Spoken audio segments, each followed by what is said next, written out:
kasama ko, di ba? Oo! May gusto ko para kay Carol. Respeto! Isang bagay na hindi mo binigay sa kanya kahit kailan. Wilfred!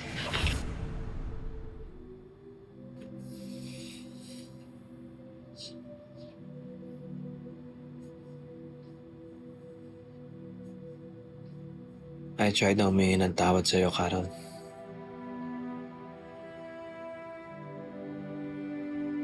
Paano mo nalaman ang address namin? Si Dennis. Ka na magalit sa kanya. He was only trying to help. Para makausap kita. Para sana humingi ng tawad. Tawad? Hindi ba masyado nang late, Wilfred?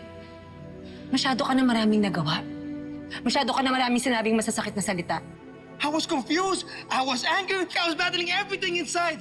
Gusto ko maniwala sa'yo. Gusto ko intindihin. Pero pabalik-balik sa akin yung panloloko at pasisinungaling mo. Kaya nga ako nag-sorry, di ba? Lorena, ang lalim ng sakit. Hindi kaya ng sorry lang yun. Wilfred, kung hindi mo ako mapatawad sa pagluloko ko sa'yo, hindi ko rin alam kung paano kita mapapatawad sa lahat ng kasalanan mo sa akin. Maybe Dennis was right.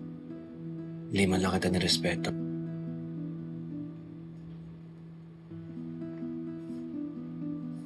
Na kahit na alam kong hindi na tayo mababalik sa dati, you still deserve that respect. And you still deserve an apology. A proper apology.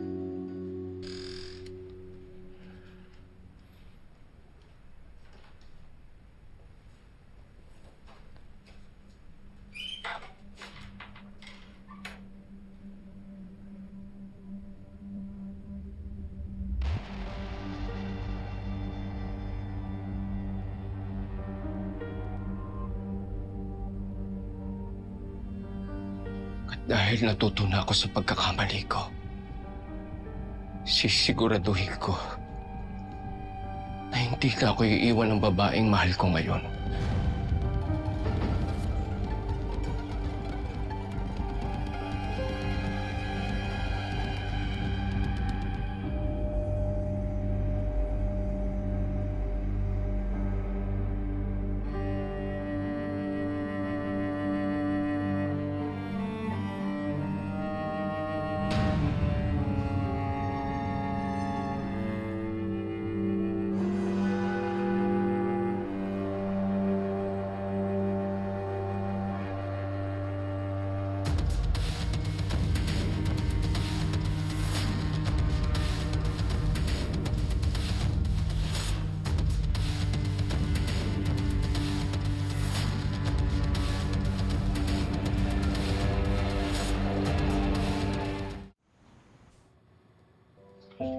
Yeah.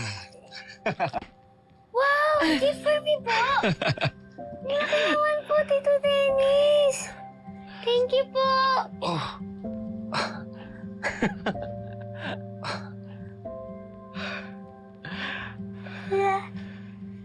Nay, pwede po ba natin to dalhin sa taas? Oo naman, anak. Sige. Sige po.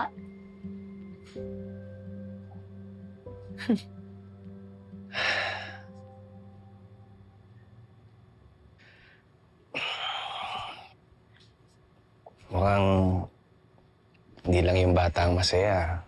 Dennis, salamat Na-appreciate ko lahat ng ginagawa mo para kay Leah.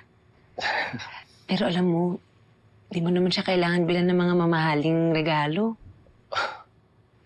Nakita mo ba kung gaano kaabot ngayong ngiti ng bata? Alam mo, Carol, yun lang naman yung gusto ko eh. Ang mapasaya ko si Leah. Kasi alam ko pagka masaya si Leah, masaya ka din. I just want to make you both happy.